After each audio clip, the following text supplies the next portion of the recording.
Welcome to the Nerdist Podcast number 804. I do want to also remind people that speaking of comedy specials, Fun Comfortable is only going to be at the posting of this episode. You have one more day that Fun Comfortable is the 50-minute version is free. The one that aired on TV is free, uncensored, as a Nerdist podcast. And then we have to take it down per our agreement with Comedy Central. But it's available on iTunes and Google Play and Amazon. So and get all the versions. Sony, yeah. But there's a deluxe version on iTunes that has there's a Q&A afterwards, and it's an hour 15. So and if you like the podcast, go by it because it's helpful. And if not, no worries. Thanks for listening. What do you got in the community corkboard? I got two things right here. The podcast, The Film Vault, which is hosted by Bald Ryan, who from The Adam Carolla Show, and Anderson, who from The Late Loveline, which feels weird saying that. It is weird. I hate after 10 o'clock and it's not on. I just don't like it. They're doing a live show on May 22nd at the TCL Chinese Theater in Hollywood. They'll be doing Flick Fashions, their top 5 list for the episode, and they're going to have exclusive giveaways and special guests. You can find tickets at filmvaultlive.weebly.com, and if you buy your tickets before May 13th, you get $5 off. And then also, two of my friends from high school, Aaron and Serge, started their own furniture company called Sons of Salvage up in the Bay Area. They create custom and amazing-looking furniture, wall hangings, and more from reclaimed wood, and they do it all from hand. So they just opened up their shop in Petaluma. It's in the North Bay. So if you live in the Bay Area and you need some really cool-looking handmade furniture, go check it out. You can find more info at facebook.com/Sons of Salvage. Excellent. Yeah. Thank you, Katie Levine. Now, this podcast is very special, Katie Levine. This is Jodie Foster. I've not seen a lot of long-form chats with Jodie Foster. I had no idea what to expect. And from the second I sat down, I'm telling you, and I will say this on record, this conversation with Jodie Foster is one of my top 5 favorite podcast experiences. And I don't want to raise expectations. So don't, whatever. But honestly, she was legitimately incredible. She was amazing. She was so nice and so open and so smart. Oh my God, she's so smart. Well, it's the smart's a given. I just didn't know if she was going to want to talk about anything. And honestly, one of my top 5 favorite podcast experiences of all time. And I hope you enjoyed as much as I enjoyed chatting with her. She's promoting Money Monster, which is with George Clooney and Julia Roberts. It's in theaters this Friday, May 13th. Mm-hmm. So you should go see it because you should support Jodie Foster because she's fucking awesome and everything she does is amazing. And I swear to God, I feel like we're friends now. Maybe not. Maybe I've created that in my head, but I felt like hit it off. Like I feel like we really hit it off in such an amazing way. Like you guys both had to leave, and you're both just like, no, we want to continue talking to each other. Yeah. So anyway, I'm very excited to present this podcast. So I'm going to not keep yammering at the top like I normally do. As you start to get older, folks, you just talk more. And now I explain for 10 minutes why people talk more when they get older. This is Nerdist Podcast episode number 804 with Jodie Foster. Oh, and I do have to make one disclaimer because a lot of people are going to be upset. Because sometimes when you have people on and they go, why didn't you ask about X? Mm-hmm. I did not bring up Contact, which hurts my stomach. When I left, I was like, I forgot to talk about Contact because it's a movie that I love. It's one of my all-time favorites. And it's a movie that stays with you, and it's a movie I still think about. And, it came out a year after Carl Sagan passed away. Yeah. And I really wanted to ask her, like, do you have a Carl Sagan story? But the conversation just flowed so nicely that I was so enthralled by her that I just didn't get to the Contact question. Yeah. So I apologize. You don't need to tweet. We have to have her back. Jodie Foster, please come back on the podcast so I can ask you, did you have fun working on Contact? I watched it the day after she did this podcast just because she was so great. And that's like one of my all-time favorite movies. It still holds up. The movie holds up. Watch it. So here's Jodie Foster on the Nerdist Podcast number 804. Katie, please. We'll roll the thing. Now entering Nerdist.com.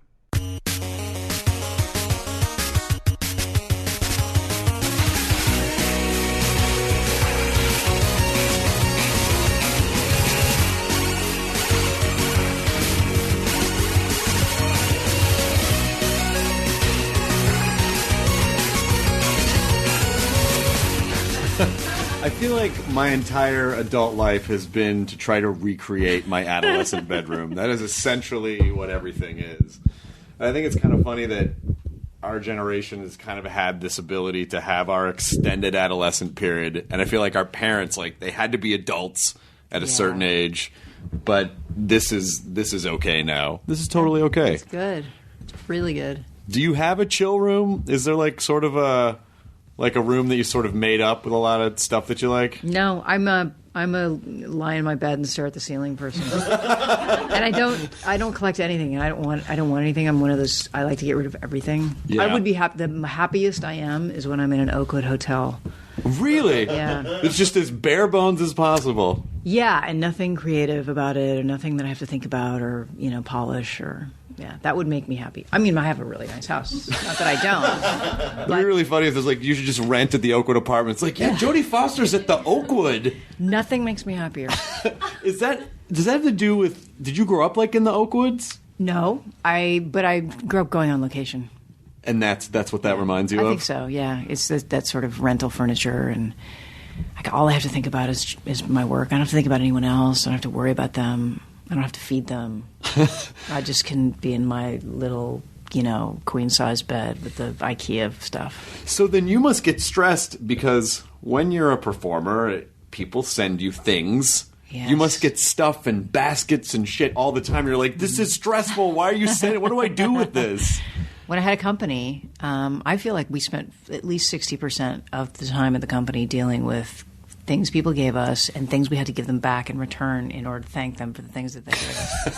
It was just like, I feel like I employed people full time that did nothing but, gift receiving and thanking, and, it's like terrible vicious cycle. There is an economy of thanking. I want to thank you for your thanks. Here is a basket to thank you for that. Well, take these muffins. I did.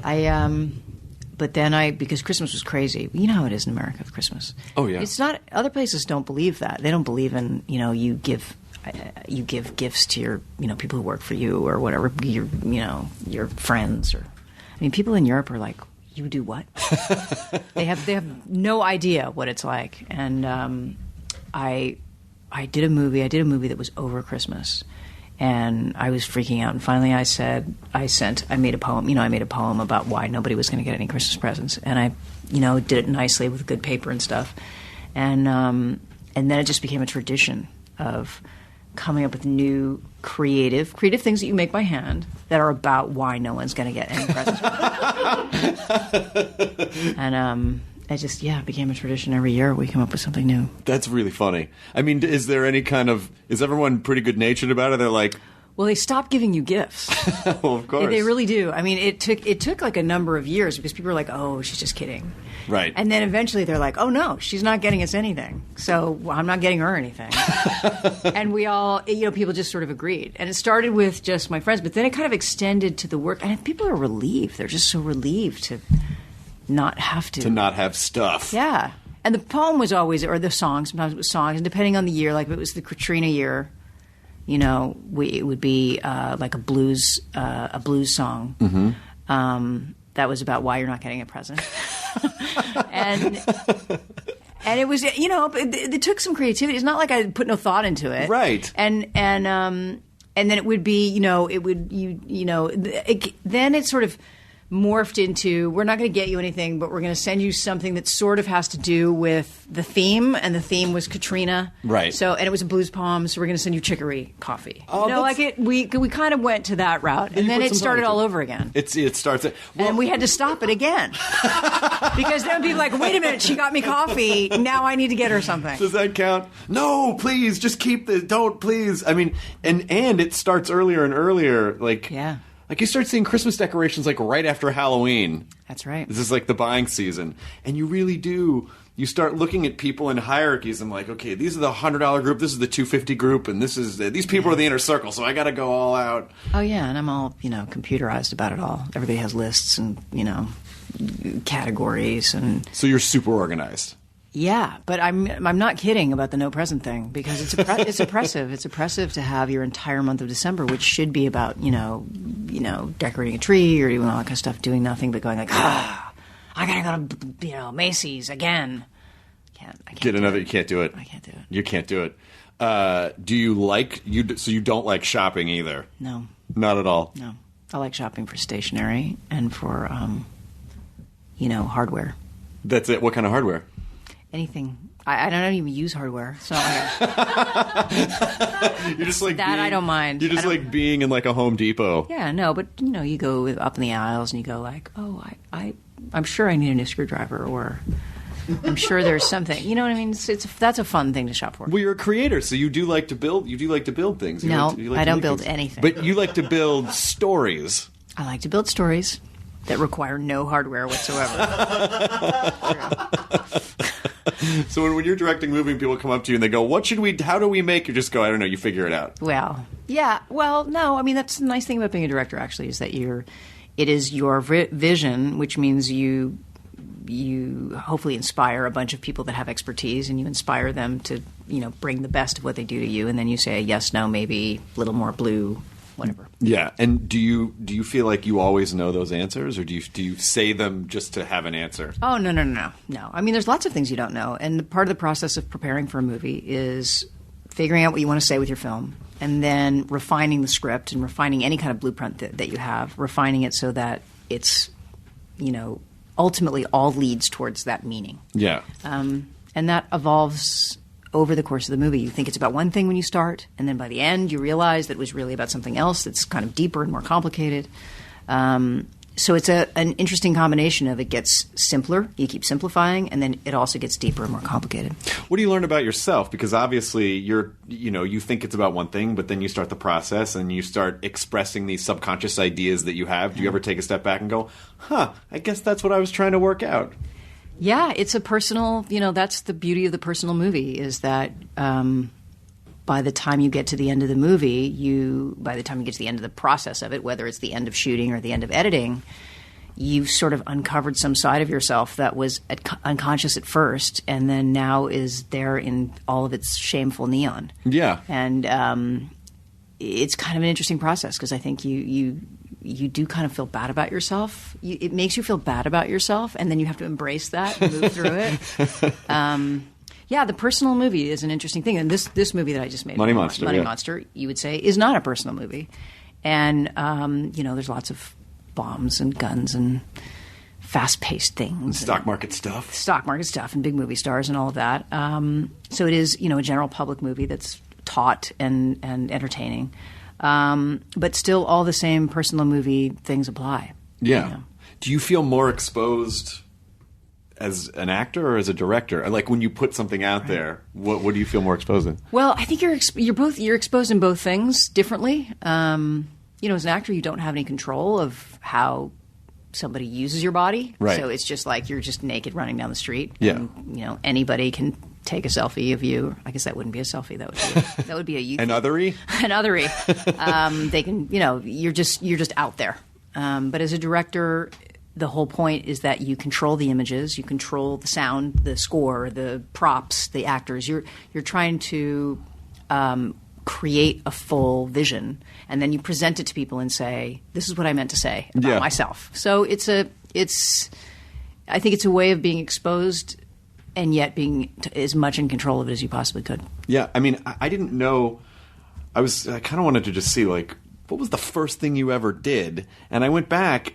And it's like you did a lot of sitcoms. You did like a lot of sitcoms when you were a kid. Yes, because that's what kids do, right? Yeah. If you're short and blonde, you end up on some kind of free camera show. I did everything. I did cartoons. I did 3 camera shows. I sang in dumb bands, like weird 1970s bands, and. Yeah, I did all sorts of. Did you like any of that when you were a kid, or was it just sort of like, oh, this is just what I do, I guess? Yeah, I guess I wasn't thinking about it. It was just what I did, and I didn't hate it, because I think if I hated it, my mom would have intuited that, and she would have said, "You don't have to do it anymore." Oh, that's cool. I mean, there were parts of it that I hated. I hated, washing off my makeup. I didn't like, or getting up at 4 a.m. and all that kind of stuff. But like any job, there's parts of it you hate. But I think that I liked being a part of something that felt meaningful. Yeah. So then it just sort of feels like when you're going through your resume, it's just like, oh, these really fun sitcom. And then Taxi Driver. And it's like, well, that is a fierce departure from everything else. So was that a conscious decision? Were you auditioning for film at that point? Or was it just kind of an accidental, like, well, this is a job and wow, it just turns out to be this? No, I mean, I auditioned for everything. So, you'd be stumped to find a movie in the 70s that had a kid in it that I hadn't auditioned for that I didn't know about. But there did come a certain point, maybe after I did Alice Doesn't Live Here Anymore, which was the first movie I did with Scorsese. I think I was coming to the end of the first real series that I had done. I did a series called Paper Moon. Yep, based off the movie. Right. And my mom kind of put her foot down and said, you will no longer do television and you will only do features. Well, oh, wow. I think she thought that was a good move, and so I did that. And then, the architecture of my career was really mostly about her. And I think the good news is that whatever vicarious thrill she got from my career was about me being somebody of substance and being respected. I think she wanted that for me, and maybe she wanted that for herself. And I think that was, if you're going to have a vicarious thrill, that seems to be a good one. Did you understand that at the time? Or did you resent it in any way? No, I didn't resent it. I just thought that's what I did. I thought that was my job, or that was my Olympic event. Yeah. Was telling her stories somehow, the stories that interested her. And then she was good at leaving me alone. We would get on set. She never ran lines with me. She never talked about the character with me. She would get on set and she would go directly to the trailer and read magazines and books. Oh, wow. Yeah. That is kind of interesting. It almost seems like it's weird. It's almost like there's a hybrid. It's like sort of stage mommy, but not stage mommy at the same time. Yeah. Yeah, she's an interesting lady, a really interesting lady. I mean, very solitary and really liked being alone and all of that. But I think she liked being behind someone, and I think she liked watching me take flight. I guess like everybody does with their kids. Sure. And she was just as supportive of my other brothers and sisters. I had a sister who's did design and was an artist when she was younger, and my mom, painstakingly took her to all those art things that my mom didn't care about. And, she took my brother to his little peewee baseball and all that stuff that she didn't care about, in the hopes that the kids would be fulfilled, Did you, when you saw Taxi Driver, did you have an understanding of what was happening in the movie? Well, yeah. I mean, I grew up in L.A., and Sure. I grew up in Hollywood. I grew up, 10 blocks from here, which Right. is not a nice part of town. No, and actually was really not nice. No. Like they've kind of glossed it up was like, oh, the El Capitan's Yeah. really nice, and it's like Hollywood Highland. Oh, there's a Yeah. Bath and Body Works. It's all nice, but Yeah, LA was a lot of reality, and it was great growing up here. I think my mom was really cool. I mean, we'd go eat Thai food and Filipino food and Korean food every day because we lived in this section of town. Yeah. And she was adventurous, and she took me to lots of movies that I probably shouldn't have gone to. Lots of R-rated movies when I was a kid because we were a movie family. And she'd take me to film festivals, and she'd take me to see European weird German films. And so I think I knew what movies were, and I certainly knew what Taxi Driver was. I'd seen Mean Streets a whole bunch of times. oh, nice. Yeah. And, Mr. De Niro, I really liked you in Mean Streets. What? well, and I'd made more movies than they had at that point. That's I'd made amazing. a ton of films by that point. So I really did. I understood what it was to be a professional, and I wanted to be a part of something that seemed so big and important. Yeah. And what was your kind of relationship on the set? I mean, like, did you have a relationship with anyone on the set? And did you hang out afterwards? Did you just talk to De Niro about stuff, or was it very like, No. I come in, do my work, and then I leave? Yeah, I came, did my work, and then I left. I mean, they were grown-ups, and Robert De Niro was in his I am Robert De Niro phase. So he was in his like I'm studying every role and I'm becoming the part and all of that. He was odd, really generous with me, and really wanted to help me in some ways, learn what improvisation was. And he sort of took me through the steps of that without me even realizing it. But I didn't want to hang out with any of those people. You just wanted to go do the job. I was in New York City in the summer. I went to see tons of plays. I rode around in handsome cabs in Central Park. You skateboarded. I did all that stuff that was thrilling for me to be in New York City. It was thrilling to do that. I remember all the plays I saw. Oh, yeah? What was playing at the time? It was Equus. Uh-huh. I saw that like 3 times with different actors. Pippin. It was Pippin, Chicago, I think. A Little Night Music, I think, was on at that time. Do you like doing theater? Never liked doing theater. No. I did it at school a little bit, and then when I was in college, I did one play, and I was like, wow, I don't need to act in theater. What is it about theater? I think it's just that your one and only job is acting. And for me, it's not that that's the least interesting job, but the acting without the camera and without, creating something complete that you then present to an audience, I guess I don't like the spontaneity. Oh, interesting. And that's the thing that everybody loves is the spontaneity. I love being an audience member and seeing theater. I love it. There's nothing like it. But I don't like how imperfect it is. Right. And also, it's to a degree, it's only controlled so far. Like, it's not an entirely controlled environment. Because you are forming an immediate relationship with the audience. It's right there. And they can look wherever they want. And that's a problem for me. I don't want them looking wherever they want. I want them looking exactly where I want them to look at exactly the right time. So this whole VR revolution must be really frustrating. Like, stop looking around all over the place. Yes. I mean, everything seems like it needs to be in 360, and I kind of feel like, yeah, but there's a certain kind of storytelling that really needs to tell the people, like, this is where you should look right now. Well, it's a really interesting time in movie making, and it's a transition period right now. But technology has gone so much quicker and so much further than we could have ever thought. That in some ways, the trickeries and the backflips of technology that we can do right now are wagging everything else. Yeah. The kinds of new TVs that are out now, for example, this HDR revolution of TVs that are out that now, people are starting to buy. And you're like, wait a minute, why are you buying that? I mean, do you know what that's going to look like? And for some movies, it's wonderful. It's wonderful for the eye, for the television eye to see things that the normal eye can't see, or to have an experience that the normal eye doesn't experience. That is, but is it painterly? And would that be good for a period movie? Is it good for everything? And should everything be run through that? Because now we're creating a technology that now is going to obliterate all the other technologies. Right. And then you won't be able to make a movie that looks like the human eye. Is that what we want to do? I don't know. Yeah, I don't know. I mean, it's, how much information can the human brain process?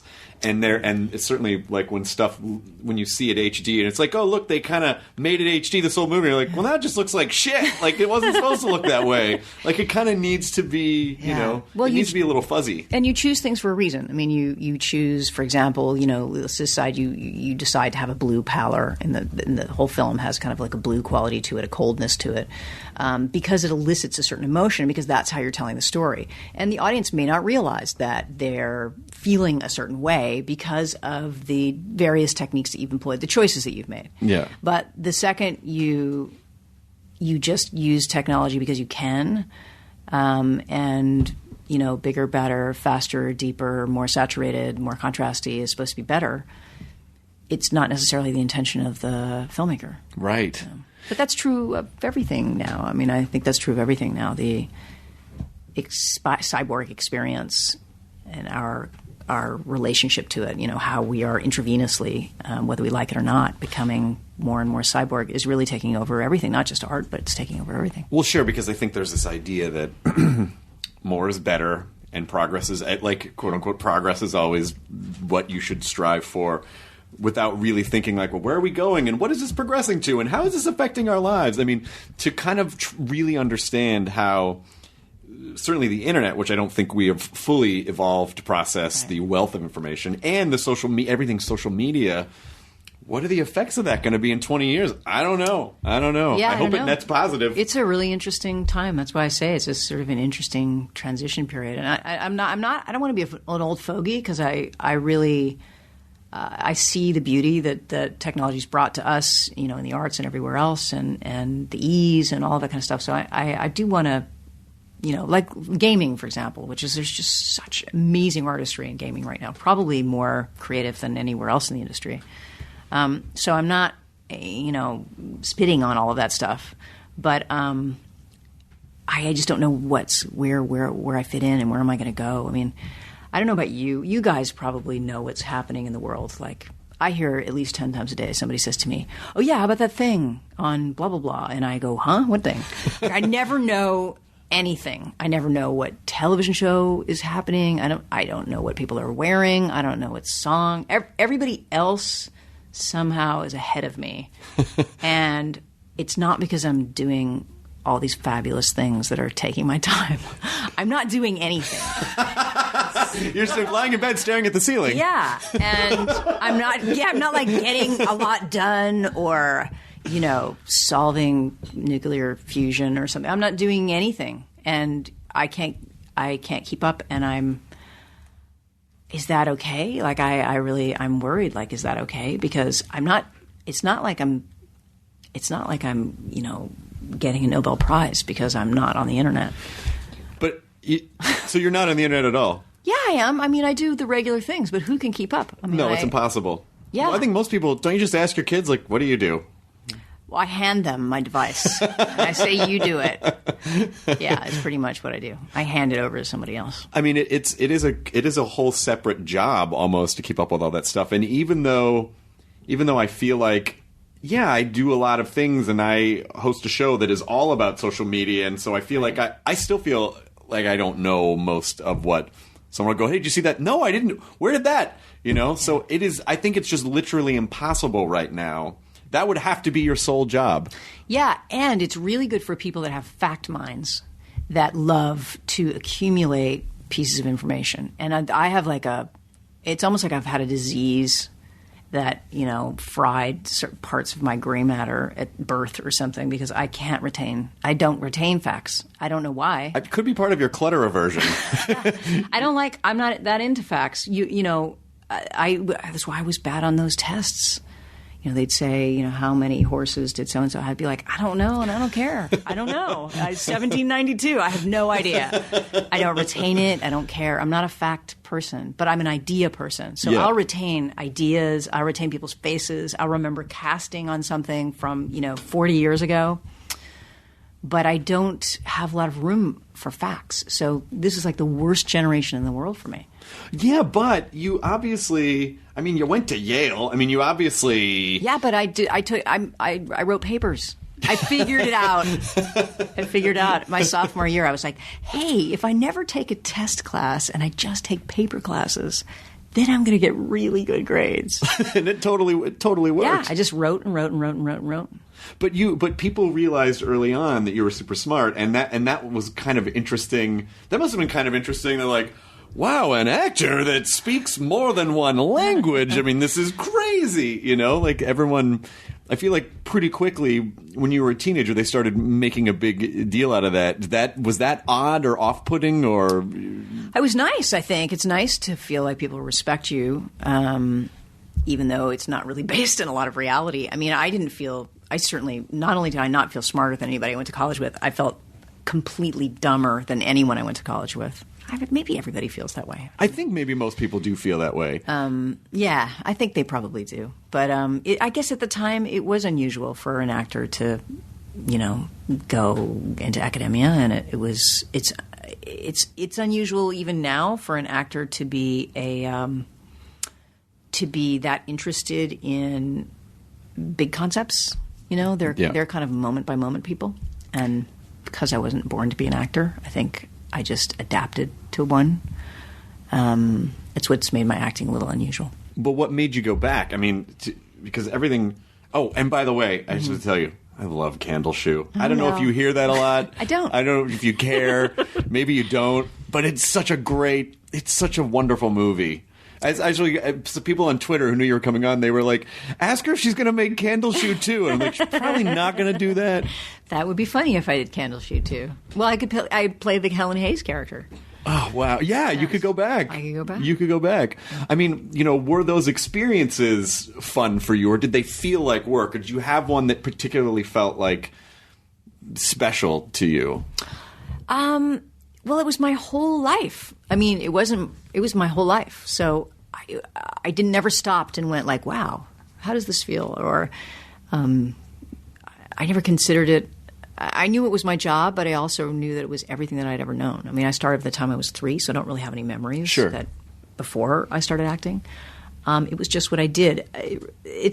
I start realizing it now. I see, I'm trying to figure out like what do my kids do for the summer, and I just don't have any reference. Like I don't know what kids are supposed to do. Oh, you do a movie, right? Your kids are going to do a movie this summer? Well, I did a movie every summer of my life. I was never on a team. I didn't go to summer camp. I didn't, lay around in the house watching television and, getting bored or go out with the neighborhood kids. Like I didn't have that life.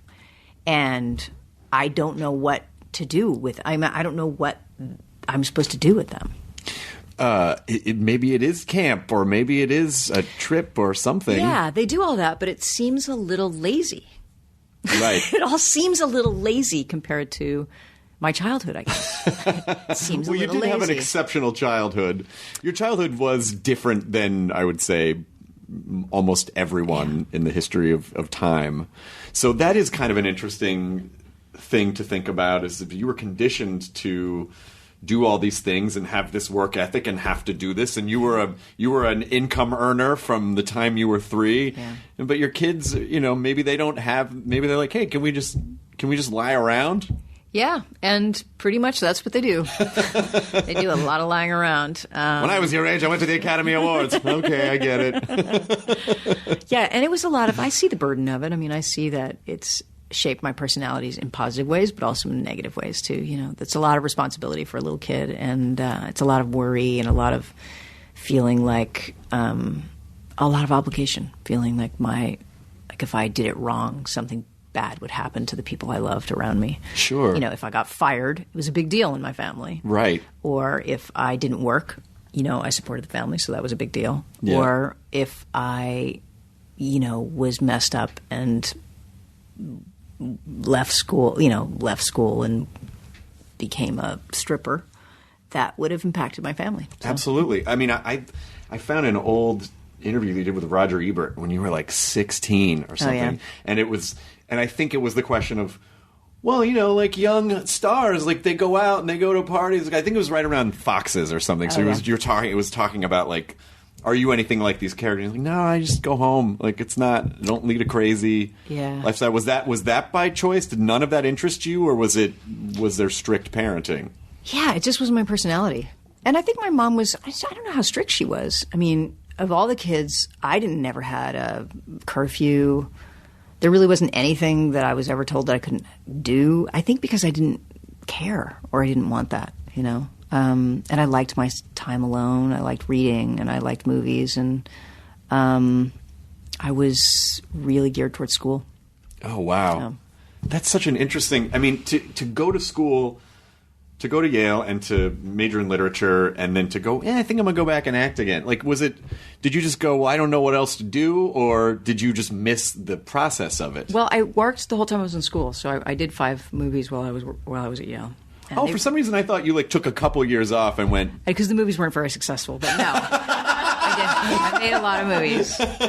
And but I didn't think that I would work after 18. Everybody kept telling me your career will be over by the time you're 18. My mom kept saying that, and she'd say, what do you want to be when you grow up? And do you want to be a lawyer? Do you want to be a doctor? The inference was you definitely don't want to be an actor when you grow up because it's not going to be available to you. Oh, that's crazy.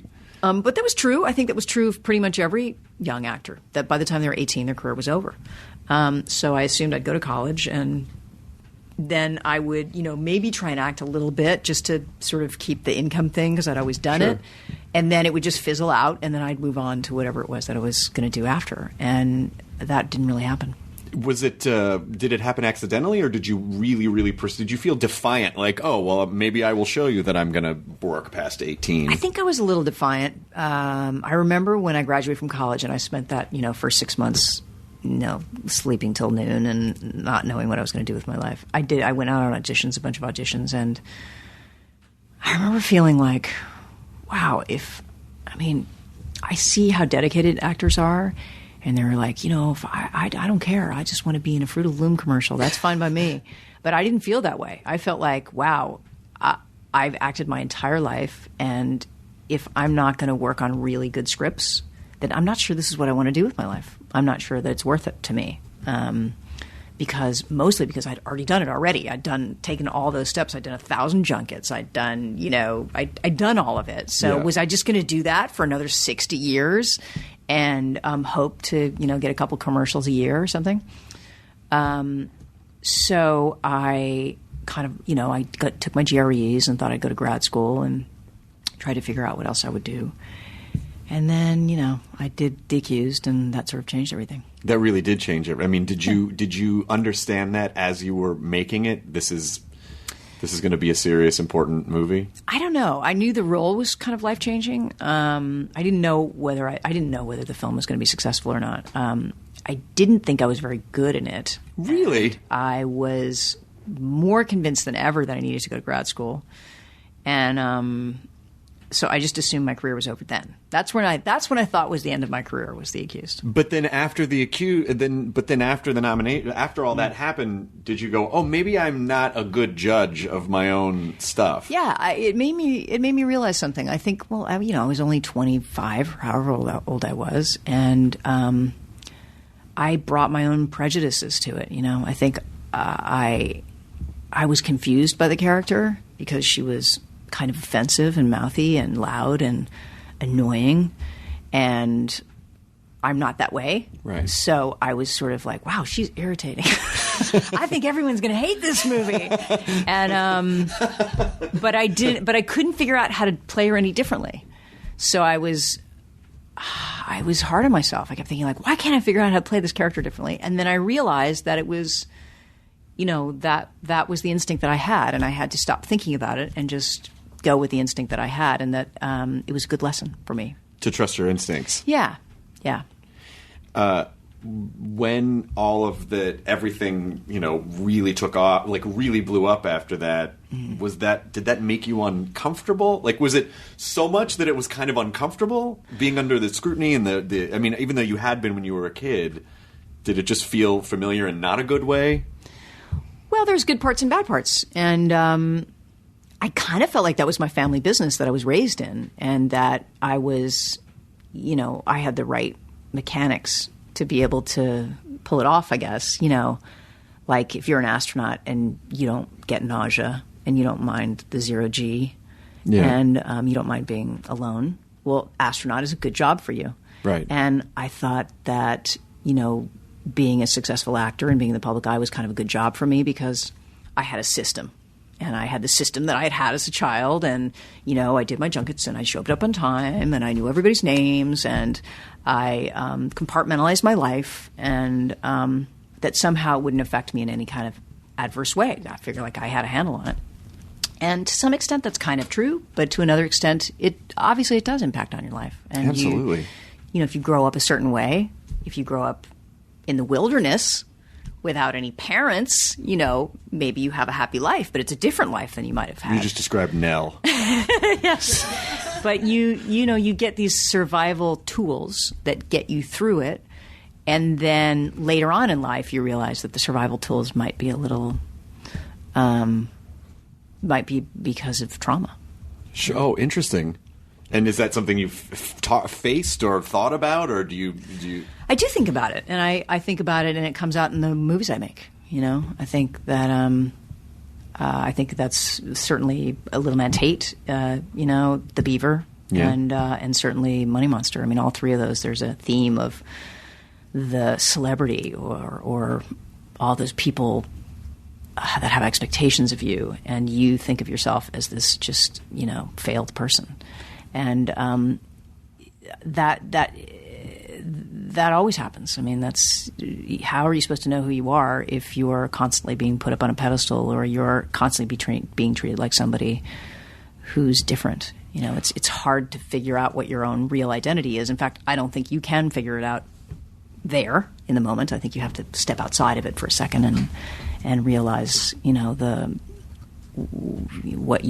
it's done to you in some ways. I mean, this idea that being put up on a pedestal or this kind of one-dimensional representation of what people think you are, of course it has to screw with your identity, because other people are telling you, oh, you're in a box and we're going to put you here, and this is you. And how do you even, that's all how do you even get around that? Yeah, I mean, it's, hopefully you have good survival tools, which I think I did. My mom gave me good ones, and I found some good ones on my own. But yeah, I mean, you're merchandise, and you accept that. In fact, if you don't know any different, you just assume that's all you are. You just think you don't have any other worth besides your value as merchandise. And if people are still paying $20 for you, then you're a good Barbie. Oh, man. And if they're paying 50 cents for you and throwing you away in the trash, then obviously you're a bad Barbie. You know what I mean? So you learn that really, that's a tough thing to figure out as a grown-up. And as a grown-up, in order to be somewhat functioning, I think you have to figure out who you are and what your value is aside from the, what people can extract from you. And when did you start getting comfortable with when did you start even figuring that out and get comfortable with it? Well, that's the great thing about making movies. It's the great thing about writing books or painting paintings, I think, is it's self-expression, self-exploration, and it's not like you're just talking about yourself all the time. I think you start being attracted to things. You get attracted to ideas, and you think, why can't I not get any sleep? I can't get any sleep. I can't stop thinking about that thing. And you don't understand why it's so relevant to you. But through the course of, visualizing the film or making the film or injecting all of your own personal things onto it, suddenly you realize why that's important to you. And then you have an opportunity to talk about it and kind of switch your gears up. Yeah. I mean, because I don't know if you haven't really done a lot of long-form stuff at all, right? Long-form, what is like that? Long-form chats, I don't like what we're doing now? Like exactly what we're doing right now. Have you done a lot of long-form stuff? No, I don't. I've done, NPR. Yeah, I've done. I've done interviews and things, and I'm just whoever it is that's in front of me. I have that bad habit where I just become whoever sits in front of me. So if I get somebody who asks me, really serious, boring, depressing questions, I will get seriously boring and depressing. And if I have somebody who's just like, what is your favorite color? I can do that too. Yeah. Although that's the one I like the least. But if you have a dialogue and with somebody that can kind of shoot back and forth, then I think you get into that. Those were the adaptive skills. Yeah. I mean, that's so fascinating to hear that, because it's almost like a government program. Like that's what you were trained to do, is be dropped into any situation and sort of be a chameleon in that situation and express whatever that environment. Yeah, it's a little La Femme Nikita kind of thing. It kind of is. Yes, and that's that is your survival tool. And some people are really, it's why there's a lot of 18-year-olds that are film actors that, end up dead in a hotel room or end up, messed up. I mean, because children should not have to live that kind of life. I mean, they shouldn't have to. It's a weird Femme Nikita thing to have to do. Yeah. But I do feel like somehow I got given the tools to be able to be fairly well adjusted about it. Yeah, I mean, clearly, or at least be able to understand how to express it through art or something that allowed you to kind of deal with it rather than just imploding. Yeah, rather than just imploding. Exactly. I mean, you're right. No, I'm sure you do have those days where you're like, well, I'm imploding today and everything's gone to shit. Yeah, and there are things that shouldn't drive me crazy and that I should be able to handle that I can't handle at all because I didn't grow up like a regular person, like a regular kid. I mean, there are things I just can't deal with. Like what? Like what's something that just sends you into a complete tailspin?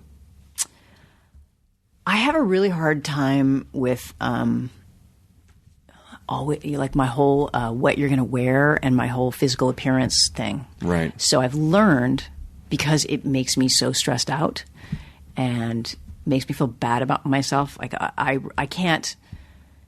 If I had a uniform, like if I was a Sikh, I would be really happy. Somebody would say, okay, you just wear white. If you're a white Sikh, you just wear white. I wouldn't want to be a white Sikh. I'd want to be like a navy blue Sikh. But if they, right? You don't want to be, I don't look good in white. But if they just said to you, that's it. You have no other choice and all you can wear is navy blue. You can't, the car is navy blue, The shirt you're wearing is navy blue. That's true. Yeah. Then I would be okay because I wouldn't have to go, how will I appear to them? Would it be better if I wore beige, or would it be better if I did a 3/4 skirt? Like, all that stuff to me is paralyzing. I start breaking out and feeling like I don't have the answers to any of these questions. It all feels very arbitrary, and it feels like I'm being judged on something that I'm not even good at. Right. So I just start flipping out. So I've learned, as an adaptive skill, I've learned to get people to buy me outfits for Christmas. Mm-hmm. And I request that. I'll be like, I need underwear, or I really need T-shirts. What if they're like, well, by your rule, I can't give you a present, but here's a poem? Or you're like, no, I need a thing. I need, damn it. Or I've learned that if I go on a press tour, for example, I have a really person who's great, loves to shop and is amazing and has great taste, and who knows me and knows what fits me, and is like, okay, where I'm going to bring over 10 things, and we're going to see, then you're going to wear this. And then she puts it in a hanger, and then one of it says Monday. And literally the socks, the underwear, the bra, everything. Like, I don't have to think about it. And then there's a little picture attached to it as well that is me in that thing. So I can't mess up. And then I don't have any anxiety.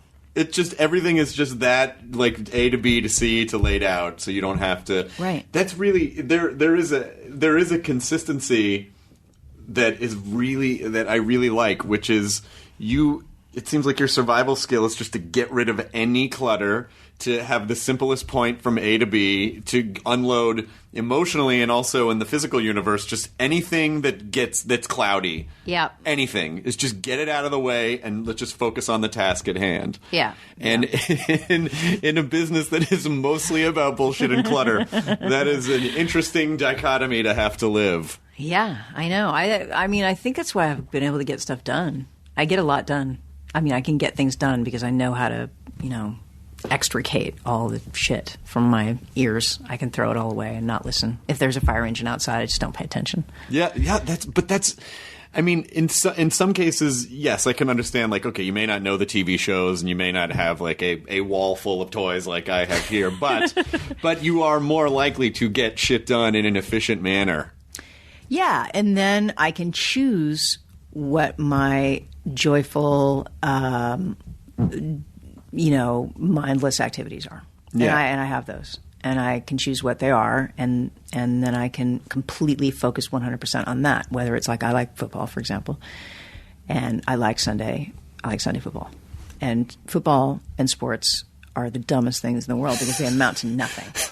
At the end of the day, you have nothing to hold in your hand. You have, like, they're just a useless use of your time.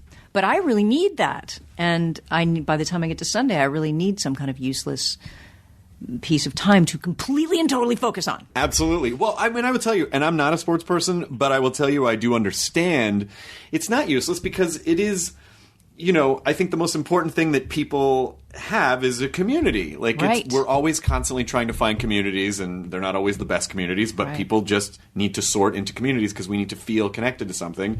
And there is a shared communal experience. You're watching a thing, yep. You're shutting the world out, you're connected to an experience. You're that all painting these your face. You're yeah, exactly. Exactly. Yes, you are. You're painting your face. You're painting your face. You're writing John 3:16 on your chest, and you're getting drunk. But there is a shared, kind of a human experience. So I really do understand that, and also, finding ways to is that your favorite way to kind of distract your brain? I really like skiing. Oh, nice. I really like to ski, and I think it's nature, all of that. But I like the idea that if you don't pay attention, you're going to die. Yeah. That if you don't, notice that tree and notice your feet and then somehow have all of that noticing and all of that concentration, you kind of morph into something that's just feelings, like dance, that I like. And you're in the moment. You're experiencing. Yeah. And if you think about, the government, or if you think about people's birthdays, or, what is going to happen to my son's feet if he doesn't wear his orthotics. If any of those responsibilities or fear comes into play, you will die. So you can't bring them in. Can't bring them in. Do you express that to your kids where you're like, okay, listen, mommy's very methodical. You don't necessarily have to do all that stuff, but it is helpful in some ways. Like, yeah, I mean, I did a lot for them as children. I laid out their clothes, and I tied their shoes, and I put their vitamins out. I did all that kind of stuff. I chopped all the wood, and then I reached a certain point, and I realized, like, wow, they don't know how to chop wood. Like, they don't know how to do anything. And like, we used to have these plates. They were really cute. They had little French words on them, and they had little compartments. And let's just say it was a zoo plate. Then it would say, giraffe, monkey, all that kind of stuff. But in each one of the compartments, you could put a different type of food. So you could put a fruit, you could put rice, you could put meat, and you could put, a vegetable. And there was probably one more compartment left. My kids they were like, wait, where's my fruit? They got to the point where they expected for there to be 5 or 6 food groups at every time, and for them to be in these little compartments. And I realized that I'm doing a terrible disservice. Like, they should have they have to start learning some kind of self-reliance and not think that somehow there's always going to be 5 food groups put in front of you. You didn't put the picture of my outfit, so I don't know. I don't know exactly. What am I supposed to wear? So now they have, they're much more independent now. Oh, that's cool, though. Yeah. It's good. And it's also probably... from what I understand about parenting, there's a lot of, like, you might want to over control, but you do have to relinquish some control to a point where it's probably a little uncomfortable. Yeah, and now it's fun because now they're older, and they're, even though they're still my children, they're really like friends. So we'll go to movies together, or I say, what time are you coming over, or when is your girlfriend coming for dinner, and it's like living with friends. Oh, that's really nice. That's really nice. Yeah. So. After The Accused, and then from then on, did you feel like you felt a tectonic shift in your career at that point? I imagine. I've had a lot of tectonic shifts. That was one. I mean, there have been a variety of them in my life that have been big light bulb revelations about acting, or about movies, or about what I wanted to be, or what I never wanted to do again. The Accused was. I think it was committing to being an actor, and I'm not sure that I had consciously ever really 100% done that before. I had acted, of course, but I'm not sure. I think maybe I just never really committed to what an actor was, and that was the first experience for that. Well, also, did you have a movie like that before that had such a tremendous social impact? I mean, just it was certainly a topic, and the way that it was presented was just something that wasn't really talked about in our culture, And so, representing this woman who was a victim of a horrible thing and then actually helped potentially other women speak up or fight back or something. I mean, did you feel the social impact of that?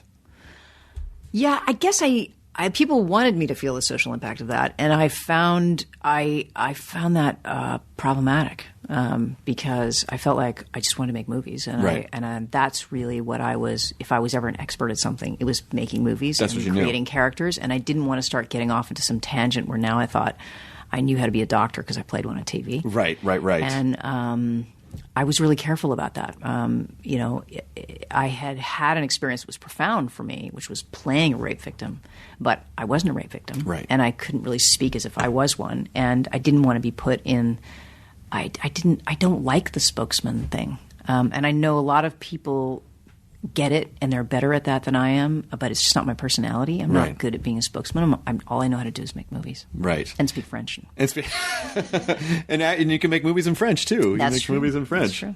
I mean, it's when Silence of the Lambs came along, was that you must have sensed that was going to be a tectonic shift? Well, while we were making the movie, I think we were excited about it, but I didn't really realize what that was going to be. No, I didn't realize where it was headed. I don't think you ever really do. I think hopefully you're just saying, like, how can I do justice to this character, and how can I take this story from beginning to end? I think anytime you get cynical and start thinking like, ooh, the audience is going to love this, or the audience is going to laugh here, you just fall flat on your face and make terrible turds. I think it's a recipe for disaster. I think anticipating audience's reaction and looking for result it's just such a bad idea in filmmaking. Yeah, not a lot of big laughs in Silence of the Lambs. No, not too many. Not too many big We laughs. had a lot while we were shooting, though. It was a fun set. Oh, I can imagine. I bet it was amazing. I mean, just that group, and particularly, do you find that when you're on a kind of heavy subject matter, there is more comedy on the set because people are just trying to process? Sometimes that's true. It all comes from the director, and the director is the person who sets the tone. The director is the person who, everybody is sort of tiptoeing around figuring out how do they want it. Do they want the set to be light? Do they want it to be completely quiet? Do they want other people to have influence and to have opinions, or do they want just to be completely shut out? And you spend the first week of shooting, or at least rehearsals anyway, figuring out who the director is and what they want, and then the set reflects that persona. Yeah, because what you were talking about before, when you start getting result-oriented as opposed to process-oriented, that's where you kind of start to get fucked a little bit because you cannot direct what's going to happen. So I think it's good for people to hear. It's good for creative people to hear. Like, yeah, even when we were making Silence of the Lambs, no one was like high-fiving, like, oh, boy, we're going to... No, God, not at all. I mean, and it was a nice set. I mean, Jonathan Demme is just a lovely man, and he's happy and joyful. He's just like a great parent. He's excited for you. He's that guy clapping on the sidelines on your soccer team when you're a kid, and he's very decisive, but he's just a lovely person. So the set was very warm. He has, Aloha Shirt Fridays, and there's always a lot of music around, and there's a lot of musicians that come visit the set, and there's always somebody from his life or member of his family that's in a scene with you, because all the extras are the technicians on the movie. Like, there's always someone that's a friend of his that's in the scene with you. And I think that his point of view as a filmmaker has always been goodness. He always makes films from the good person's perspective, and bringing that to Silence of the Lambs was really the key to the film. It's just that he really related to Clarice and to her leadership, as a good person, a good, solid person who wanted to save women, instead of making the horror movie about the, gross guy that chops people up and eats them. Right. Because, there is a version of that movie where Anthony Hopkins' performance just eats up everyone, and it's like, well, that's all you see. But that didn't, you still managed to find this really strong character to kind of come to his level. So was there a lot of rehearsal before you did that, or did you just magically have chemistry with him? Yeah, no rehearsal at all. In fact, we only met once for a read through in New York City. He was busy doing another movie, so he came in for a read through, and I don't know what happened. I got a phone call. I went to the bathroom, and by the time I came back, everybody was seated at the table already, and I hadn't met him. So I sat down, I shook hands with him, and then we did the role together. And I was so scared after the read-through, because he was so weird and scary, that I never talked to him really again. And when he finally came to set to do his 20 days of shooting, or however long it was, they bolted him in behind those jail walls. And because the scenes were so long, he'd spend one day bolted in on his side, and then the next day, the camera would be facing the other direction. It would sort of be looking at me. So we kind of never were – it felt like we weren't in the same room together in a way. We were acting together, but we never really talked to each other. Oh, wow.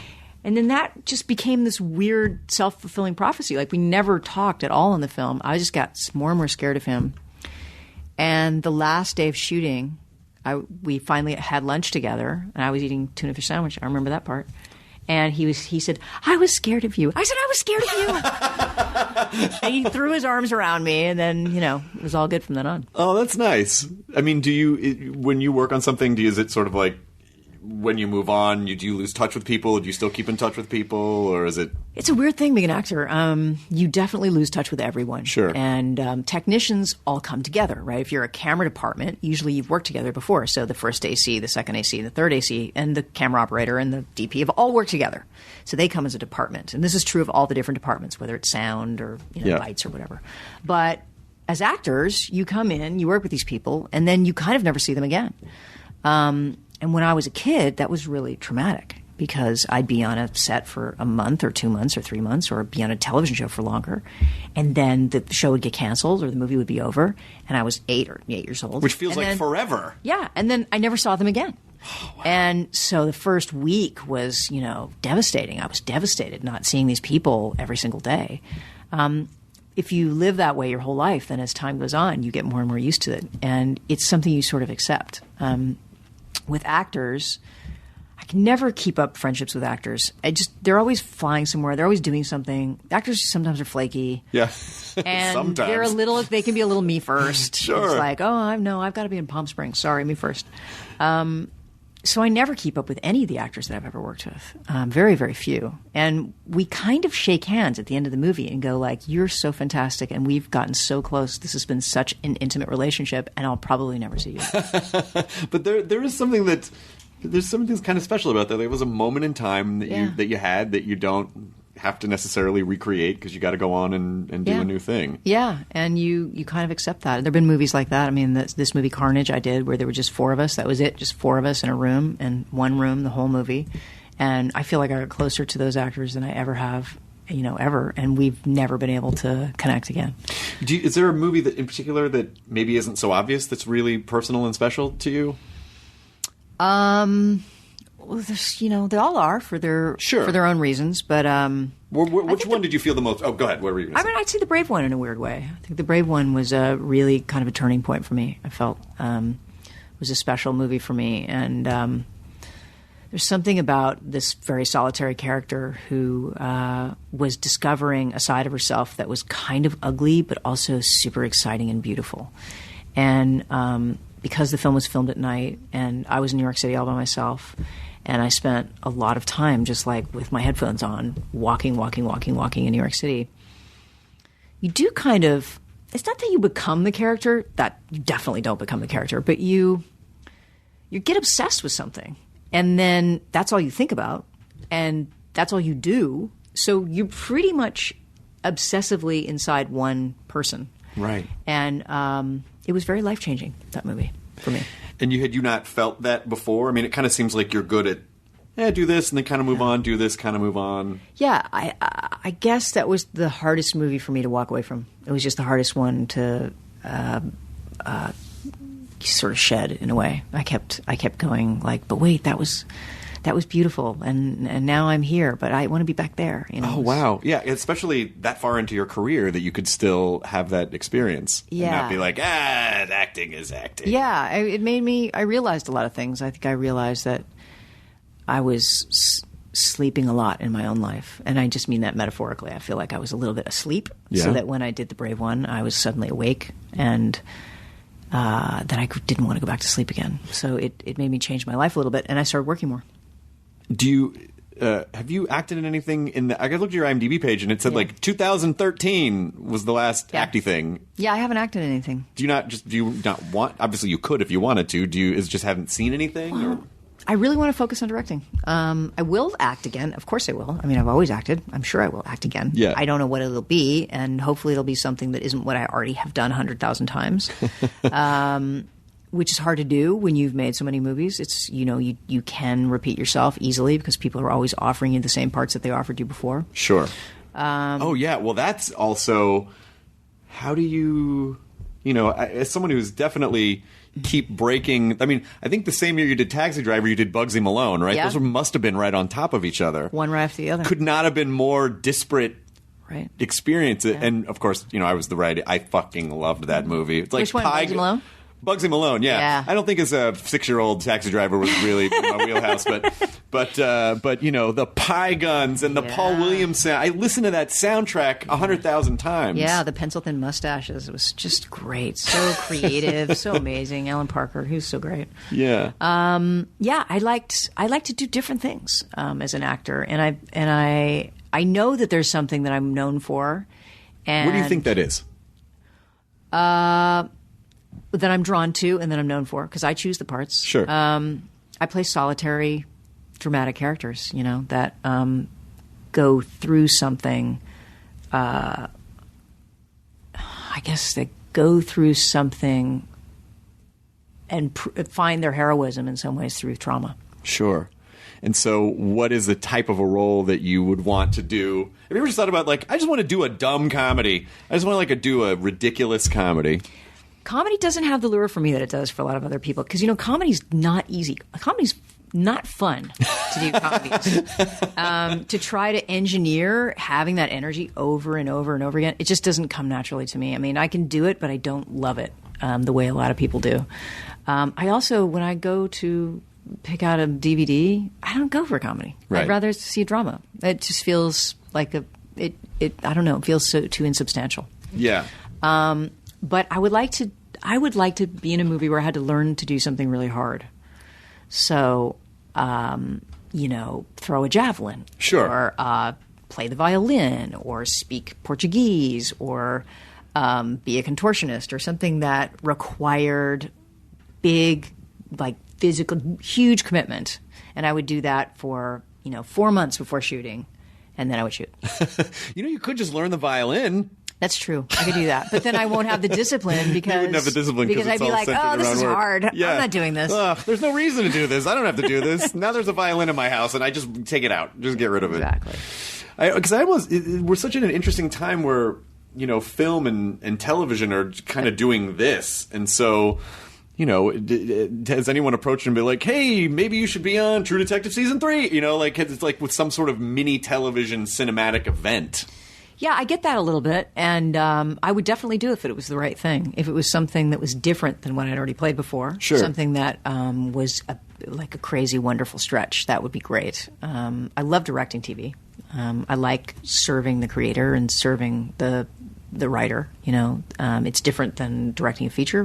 When you direct a feature, you really are the vision of the film, and in television, you're serving someone else. But I like that. I like being able to go from a thriller to something like House of Cards to something like Orange is the New Black. Yeah, it's really fun for me to go back and forth between two totally different mediums. I meant as an actor going on and doing like a mini event. I mean, because I know you've directed a bunch of. Yeah, I would do it as an actor if I found the right thing, but I haven't really found the right thing.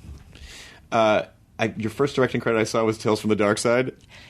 Well, is that true? It's true, but it's really it was a co-directing credit with my good friend Bob Balaban, who is in the DGA. Of course. And at the time, he wanted to direct this Tales from the Dark Side, but he couldn't because he was DGA. So he had to find some unsuspecting person who wasn't DGA who would be a co-director with him. And he said, it should be somebody who really wants to direct and who will be able to learn from the experience. So he called me up and said, do you want to co-direct with me?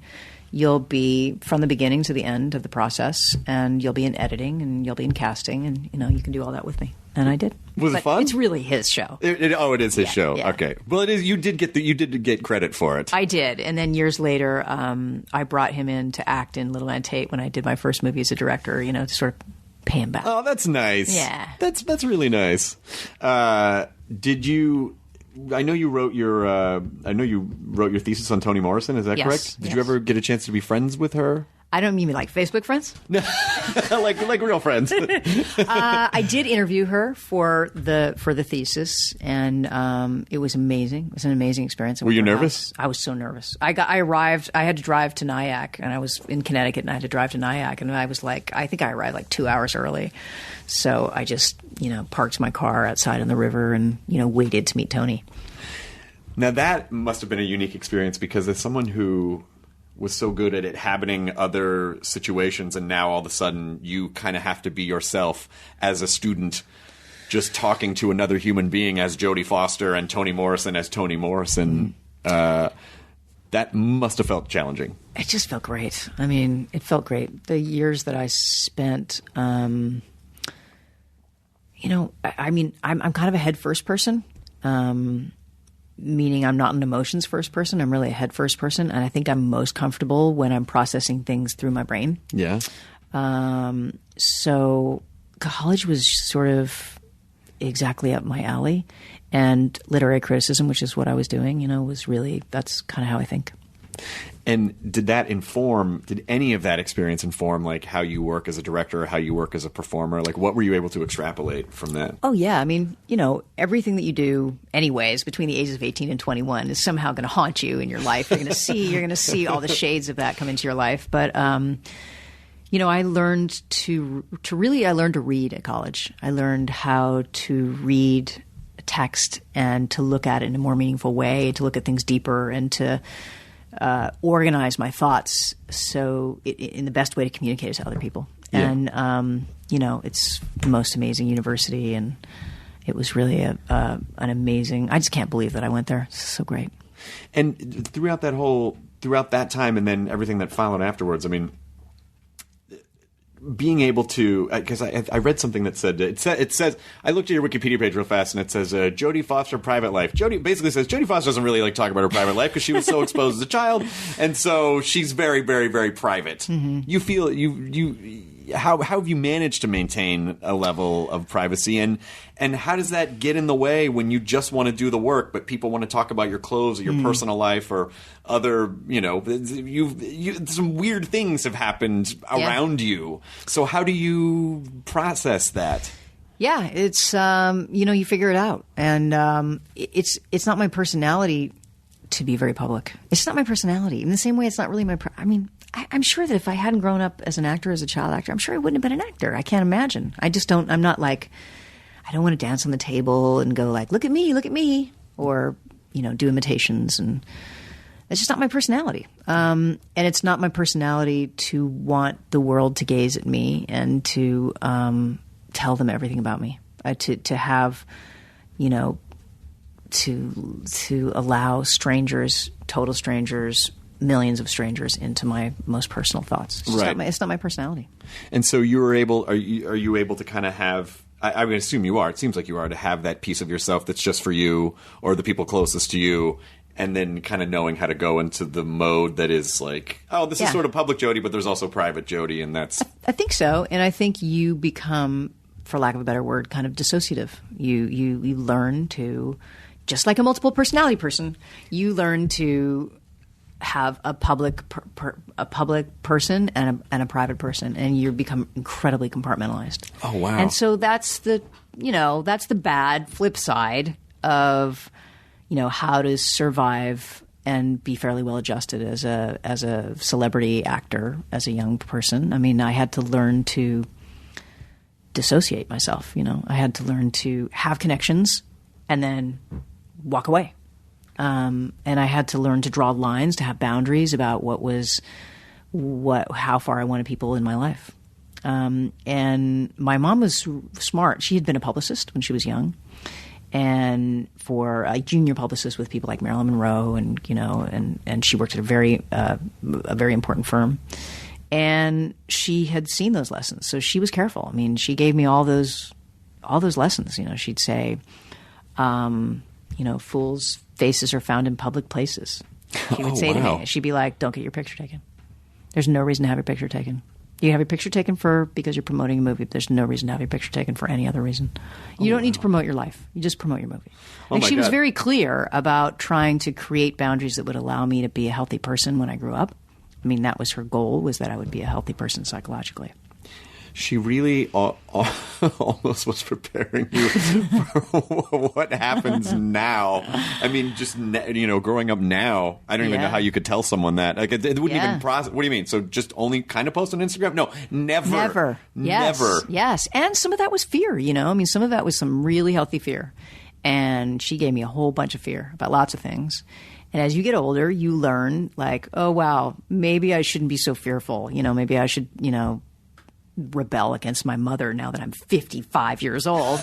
And but you always feel the same inside. You always feel like the same. Like you always, I think it's somewhere between like 13 and 17. I feel like where your identity starts being formed. Maybe it's around puberty. I don't know, but you always kind of feel like that person, don't you think? You still feel like that person? Yeah, I think I do. I mean, I think I do. I feel like I used to be way smarter, though. I feel like I'm the dumber version of myself. No, that sounds like wisdom. I think people, when they get wise, they start to go, oh, I don't know everything. I think it's dumber to go like, I totally got this, Yeah, I guess. I just felt so much smarter when I was younger. But my mom definitely prepared me. And some of that were good tools, and some of that were tools that I had to learn to get rid of. I feel like the beaver, that's sort of the story of the beaver. Right. It, metaphorically or as an allegory, where you put on this beaver puppet on your hand because it allows you to be free and to express yourself and to connect with people and to be the person that you want to be. And you live with that for a long time. And then suddenly the beaver puppet you can't get it off your arm and it's trying to kill you. So you have to kill that. You have to get rid of it. I mean, you have to kill the thing that's been attached to you that's allowed you to survive intact all these years. The reason you didn't kill yourself was because you had this thing attached to your arm, and now you got to cut it off. Oh, wow. That's really interesting. And it's painful. It is painful to have to suddenly go like, wow, I have to live differently. I have to look at things differently, and I have to not use the same survival tools that I used before. I mean, my mom, I always felt like my mom's, like, the safest answer is no. Right. So if anybody says, "Do you want to go out to dinner?" You go, "No." Do you want to try something new? No, that's okay. Do you want to, like that? I was given that mantra of, no is the safest answer.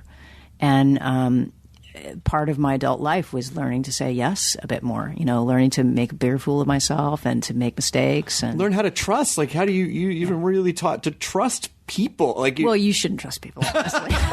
You definitely don't go that far. Don't go crazy. Okay, I'm sorry. Some very revolutionary ideas. I apologize. I went way out on a limb there. Admittedly, I was wrong. I was wrong. Everyone's out to get you. But particularly at that time, especially in the 80s, it must have been such a crazy time for you with. The 80s was nuts. I mean, the 80s in Los Angeles was crazy, and the 80s being in college was crazy, and there was, plenty to be afraid of. The good news, including, the AIDS epidemic, by the way. Right. But you can't think of anything more fearful than that. But the good news is they hadn't invented those big, long lenses yet. Or they had invented them, but not everybody was buying them. Right. So they didn't have you could kind of organize your life so that you could explore and be free and feel like you were living in the world as a real person. If I was a 18-year-old actor, biggest actor in the world, Jennifer Lawrence or whatever, I mean, my life would be very different now than it was when I was 18.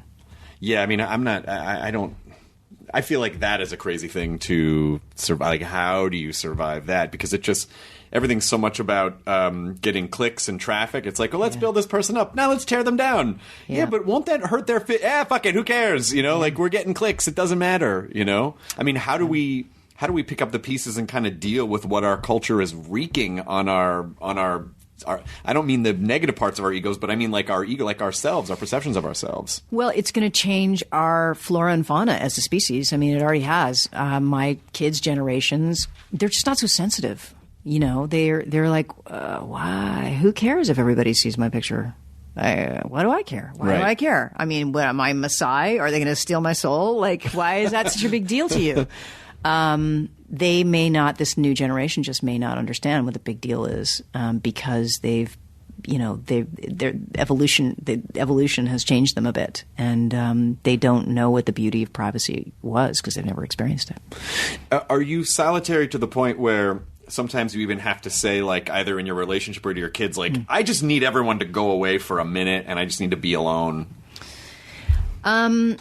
Yeah, and well, in some ways, yes. I mean, I have a problem. I have like a dichotomy problem, which is I need to communicate and I need to connect really badly, except I really need to be alone. So I have that, terrible push-pull. The old get away from me, I love you? Yes, get away from me, I love you. So I'm desperate to connect with people and to have people know me and to be known in some ways, but I also really value my solitary time because I think that's what's creative. Sure. I think, that is the dual side of creativity, is that you have to know yourself in order to figure out what you have to say, and it's just not something anyone else can be inside that experience. When I'm lying in Prospect Park in a pool of fake blood at 3 a.m. and somebody's going like, "Can you move a little more to the right, please?" Or, somebody's putting a fake gun in my hand or pretending to smack you across the face. I just can't explain that to other people. Sure. I really can't. It's an impossible emotional experience to explain to someone that I am inside my body and outside my body at the same time, that I can say like, what, you mean like 3 inches to the right or 4 inches to the right? Like I can do that and also be inside the moment. And in order to do that, I have to be completely and totally alone, except I'm surrounded by 175 Sure. people. And potentially those gamma rays or whatever a camera is will show every single pore of my face to millions of people that feel changed and touched by the experience, as they should, because it's intimate. So it's just a weird dichotomy. It really is weird. It really, because that is a lot of clutter in the immediate, where it's like, okay, I'm going to just drown out all of the, I'm going to drown out the boom guy who has been up for 29 hours. He looks tired. He's staring off. He's got this mic, and just being able to funnel all that out. Yeah, and it's kind of like playing in a symphony orchestra, where you all have your instrument, and you're all playing your own particular instrument, and you're all playing together. You're playing one piece of text, and you're bringing your language to that. And you're inside the experience, but you're outside going like, that guy's off time. You should have brought that in on an eighth note instead of a quarter note. Or you have to be able to be inside the experience and outside the experience at the same time. It's kind of like a athlete magical feat. Sure. And we're all working together on a movie set, with the technicians, with the DP, with the, sound guys, with visual effects. I mean, we're all in it together. And when we're sewing all these seams, and then we get to the end part of the process, and then we erase all the seams, and we go, here it is. And hopefully an audience experiences it the way they meet a person. They meet a whole person that's got legs and arms and feet and teeth and all those things. They're not paying attention to the seams that it took to create the Frankenstein. Yeah. They're really experiencing like meeting somebody for the first time. But so much thought and imagination and technique and weird little technical things went into creating that monster. Did you ever think about just quitting everything? I mean, because I understand when you're a kid and you get used to the junkets and everything, but then you're a kid. You're just a kid. But then you're an adult, and then after, The Accused kind of made you, like, really part of pop culture, like really, really part of pop culture. And now you're an adult, and people start prying into your personal life, and they're asking about relationships, and they want to know about your romantic life. And you're like, that hasn't anything to do with anything. Like, was there any point where you go, maybe I don't want to do this anymore because I just don't want to I don't want to ever have to be public about anything because I'm me and I'm personal. Well, I think you burn out on a lot of it. I mean, you also burn out on, being on location if you do 2 movies back to back, if you do 2 movies a year. And let's just say each one of those is 4 months on location, and then you have 2 weeks of prep on each one of those, and then you have looping and dubbing, and then you have the junkets. So that's a month and a half on a tour, and then there's the photo shoots. So that's if you put that together, that's your whole life. Yeah. So you burn out. If you don't burn out, there's something wrong with you. So I burn out periodically. I burn out over and over again, and I stamp my foot and say, I'm never doing this again. But then I love making movies. I love movies.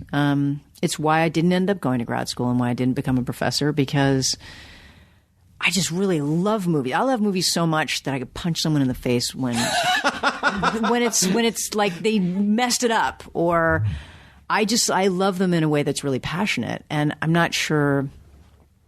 I really like books, and I do love books, but I don't think I love thinking. Yeah. The way that I love films. Yeah. Yeah. But I just think you've done a really good job at being able to kind of separate and go, no, this is the work and it's about the work, and let's just keep it focused on the work. And I feel like to a degree, the media has kind of respected that. Yeah. I think they kind of you somehow condition them to go, Jodie's a very private person, so let's not poke around too much and let's just focus on the work. Yeah, there has been a lot of respect, and I'm really appreciative of that. I really do see that. But I also see that, it came by being trained. I mean, they were trained over and over again. They kept getting smacked in the nose over and over again. It's like a dog that keeps getting smacked in the nose over and over again. And I designed a different career. I haven't had a pop star career. I didn't have a pop actor career, really. And I was clear that I didn't want that. And I chose specifically so that I wouldn't have that life, because I knew it wouldn't suit me and I wouldn't survive it. Yeah. So nobody's running down the street after me trying to rip my clothes off. I don't, I'm not Madonna or Tom Cruise or something. I think there's something to really kind of embracing. I think if you can kind of convince people like, yeah, I'm kind of boring, then they don't, you know what I mean? Like they sort of leave you alone because they're like, well, there's not really a story here. No, that's true. Yeah. George Clooney does this really interesting thing where he has like 6 of the same t-shirts and he wears the exact same t-shirt every single day. And he's like, at some point, they're really going to get tired of taking my picture in the exact same t-shirt because they're going to get the same shot over and over and over and over again. He's almost upsettingly cool. He is. To the degree where you're like, how do you have the looks but you're not a dick? Like, how are you just, I've seen him in conversation, he just talks to people like a regular guy. He's not, there's no air about like, I'm George Clooney. Like, he seems like a good guy. He is a good guy. But he has his struggles too. I mean, if he didn't, he would be, a cartoon character. I mean, sure. He's a real person and I'm sure at some point he loses his temper in traffic or he gets drunk and throws up like everyone else. He's a real person. And he has, I think we all have what has allowed us to survive intact. And in his case, I would believe, and I don't want to be presumptuous because I'm not him, but I think that he really needs to have meaning in his life. And that's what he's found with social activism and politics and his ability to multitask. George is everywhere. George is... he's got a tequila company and he was in Syria last week and he's on the cover of this and I've never seen anybody do so many different things. And I'm just amazed. I'm really in awe of him because he's able to kind of commit and delegate and then commit and delegate so that he can just be a part of the whole world. And I feel like I'm like a weird little hamster that's just like treadmill. I can do one thing. I just do one thing, and then I just keep getting for the pellet. And I could never accomplish as much as George accomplishes. Well, I saw the movie. You guys, I have the iPad back to you, and it's great. It's like there's an element of it that's real. It's claustrophobic, but just because I had no idea what the movie was about when I started watching it because I like to be surprised, and it was really, really, really fun. And the guy who plays Kyle is he's so. Everyone in the movie is great, but that Jack kid, O'Connell. He's so great. Yeah, if you. At some point, you'll see him being interviewed. He has like the thickest Northern England accent you've ever heard. Yeah, he's quite the British guy. But he's like New York guy in the movie. Yeah, he's great. It was just such a joy. So committed. I've never actually met or seen an actor that's as committed as he is. It's exhausting just to watch him, and he just gave everything to that part. Are you already now that this is done and you're just kind of wrapping the press on this? Are you already on to something else? Or are you taking a break for a while? No, I've got a month of press on this. Ahead of me. Oh, fun. And then I guess I'll move on to other things. But it's been a long process, so I'm really excited about not doing anything for a while. Oh, I'm trying to figure out, in most movies you can sort of figure out, like, what's the junket question going to be? Like, what's the one you're going to have to answer over and over and over What's again? it like working with Julia Roberts and George Clooney? What is it? Did they reunite them in their movie? Was that fun? The truth is it is really fun. And they are great together. They have this weird, amazing chemistry. In fact, while we were shooting, they were virtually never in the same room.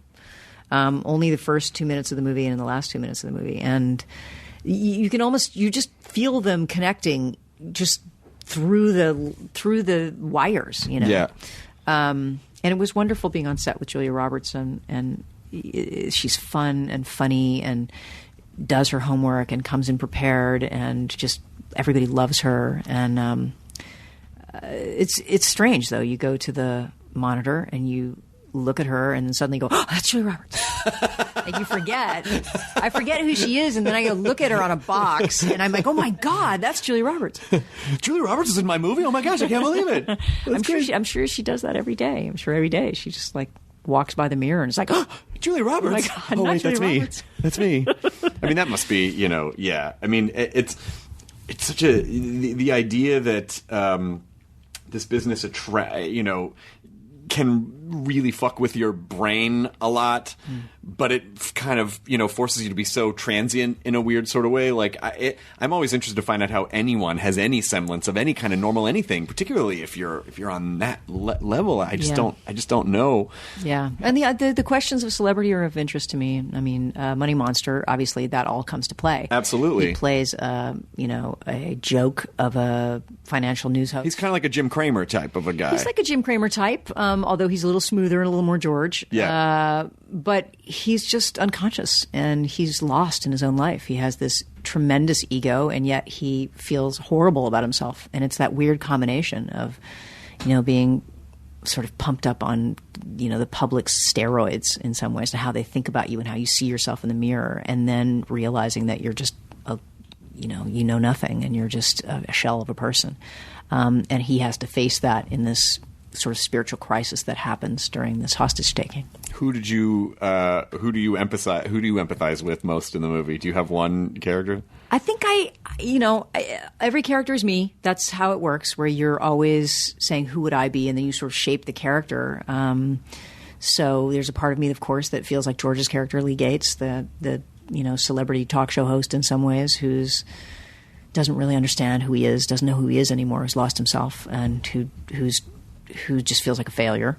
And the guy who's just filled with rage because he did everything right. That's Kyle, that's played by Jack O'Connell. He did everything right. He did what he was supposed to do. He squirreled away money. He worked hard at his job, and he did what the guy told him to do, and he lost everything. And he's mad. I mean, I get that too. I mean, there's a part of me that feels like, understands the rage of being like, but I did everything right. What do you mean you stole all my money? Yeah, that's. I followed the list. I followed the list. What happened? And then there's Julia Roberts' character, who is the incredibly strong woman who's the Jiminy Cricket, because she is in his ear. She's the Jiminy Cricket to this guy who she loves, even though he's not self-knowledgeable, and she multitasks in order to produce his survival. She's better than the police. She's smarter than anyone in the movie. Yeah. And she's able to pull all of that off and still remain calm for him, And I get that too. I feel like all three of those characters. There's a bad guy too, and sometimes, his point of view in the film is nobody was complaining when we were making you money. Right. Everybody was gobbling up as many stocks as they could, and they were looking a blind eye and looking away. But the second we started losing money, then people start paying attention. But if you really want to embrace what capitalism is, and you want to be competitive with China and Russia, you got to start looking for margins any way you can. Yeah, because you, as an audience member, you flip flop. The reason I asked you who you're empathetic to, because it's like, oh, now I feel bad for now I feel bad for the kid. Yeah. Now I feel bad for the woman who works for the guy. It's like you there's a lot of flip flopping with because everyone kind of presents a case for why they sort of have it rough. Right. I think that's all my movies. I think that's true of all my movies, where I'm always and I do a lot of ensemble films, where you can relate to every single one of the characters. Home for the Holidays is a good example, where you're faced with a family and you have the one who stayed home and who, does everything for the parents, which of course the parents don't appreciate, because she's the one that stayed home. Who cares about her? And all the parents really care about is each other, because, they've been having this same dysfunctional relationship forever, where he never talks to the children and doesn't answer the phone because he'd rather be working on his vacuum cleaner. Right. There's all of these bits of dysfunction all interlace in a tapestry, and I see everyone's side. I think that's what a director does. Oh, that's great. I mean, I absolutely think people should go see Money Monster. It was not, I didn't know what to expect. The posters are very striking. The billboards are very striking. But I just didn't, when I immediately kind of got like, oh, okay, I see what the movie is about. And it follows the story all the way through to the end. Yeah. I mean, it is a fast-paced thriller, and it's super, super fast-paced because it does reflect the pace of technology. And it's exciting and tense and all those things. But I think the thing that people don't expect is that it's a really amazing character piece that's more like a play. Yeah. It's a play between three people in some ways, three people that are engaged in this weird dynamic. And even though the story plays out all across the globe on every screen in the world simultaneously.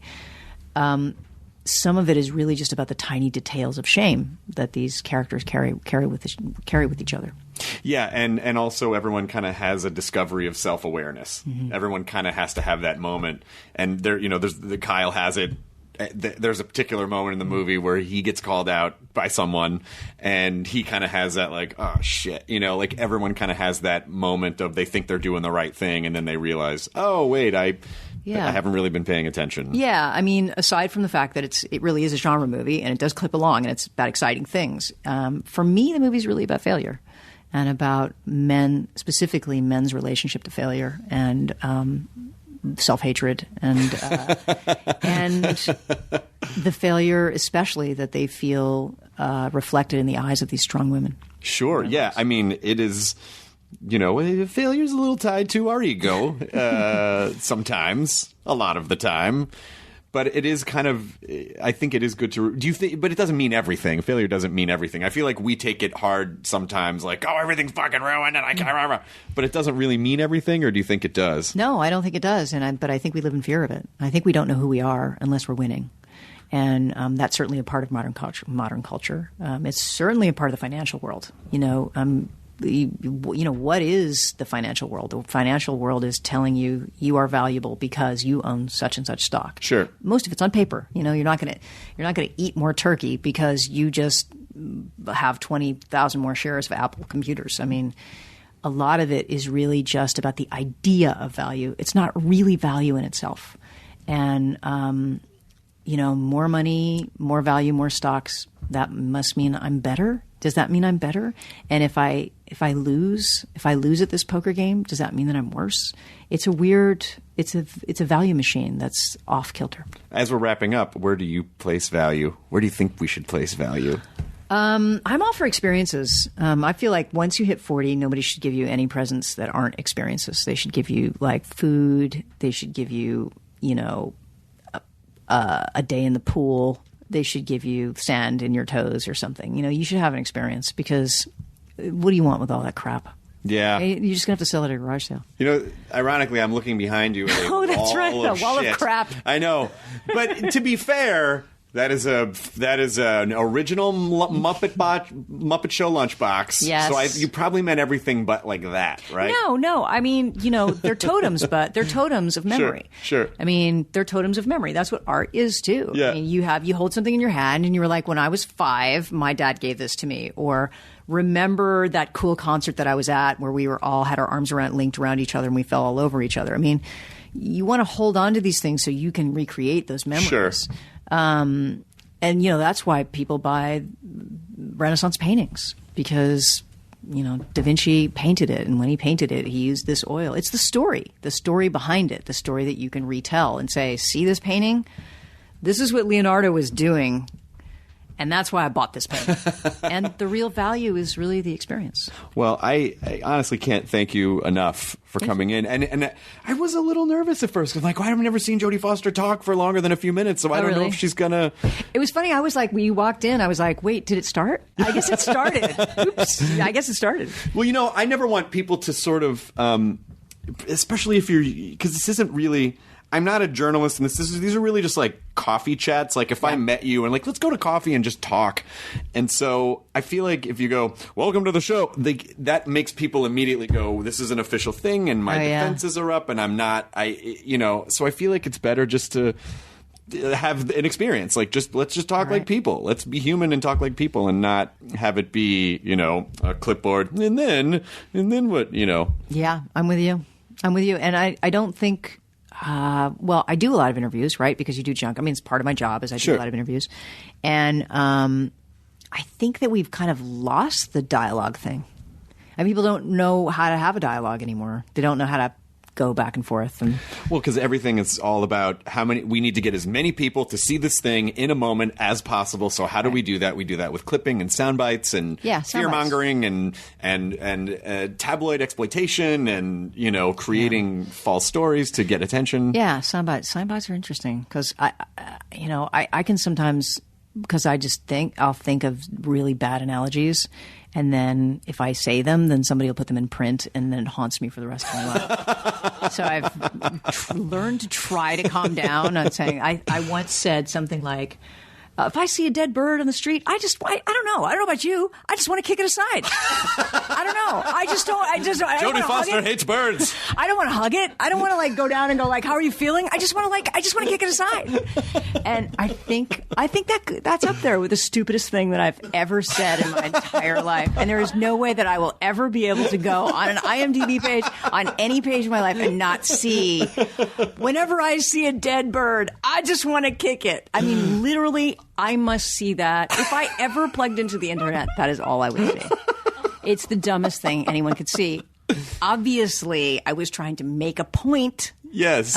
But in this... That all birds should be killed. Did I miss that? Technology age. Oh, okay. I think I missed the point on that. It's definitely... The point was not had. Well, no wonder you kind of have to be introverted and protective, because everything you say gets put under a microscope. But yeah. I think we understand that was just an analogy. It was just an analogy. On behalf of the world and the internet, I absolve you of your bird comment. You may fly and be free, unlike that bird who is dead. But thank you so much for being here. Thank it was you. an absolute This was joy. fun. And maybe I don't know if we'll ever get to meet again, but I'll just assume that we're pals, and I'll send you a poem for Christmas. I'll send you That's a good. gift for Christmas. I think once you've done one of these, I don't think you'll ever want to have me back. Are you kidding? I think that will be it. It'll be just like, that's enough already. This was long. No. I feel like, I mean, I've already dominated an hour and a half of your time, and so, but honestly, if you have another thing, if you want to, you absolutely can come back and promote. Or if you said, that Chris Hardwick's guy, he's not such a bad egg. I think I'm gonna have him over for coffee for 15 minutes. I'm gonna kick him out. I would love to talk, because I am fascinated by a lot of the same things that are of interest to you, just in terms of celebrity and culture and where are we going. And that's a lot of what the undertone of this whole podcast experience in 800 episodes is.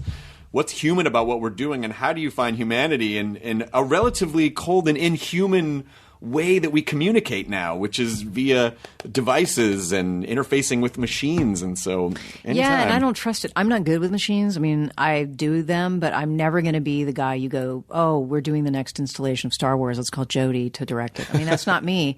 The only thing that I trust is my human connection. Sure. It's like, so I know for a fact that if I'm operating on a different level, that I will fail miserably. So I don't make movies about Martians unless they're a Martian family that are having crises.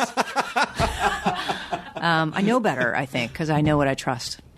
And then also maybe at some point you might say, Chris, I'm going to teach you how to chop wood. Yeah. Because I know that you don't, and I know that I would not survive in an apocalypse. So anytime. I would appreciate that. Thank you, Jodie Foster. My pleasure. Enjoy your burrito, everyone. Wow. That was fantastic. Oh, wow. Thank you. That just started. I was like, wait, are we started? Did we start? Yeah, it's cool. Good for you. Now leaving Nerdist.com. Enjoy your burrito.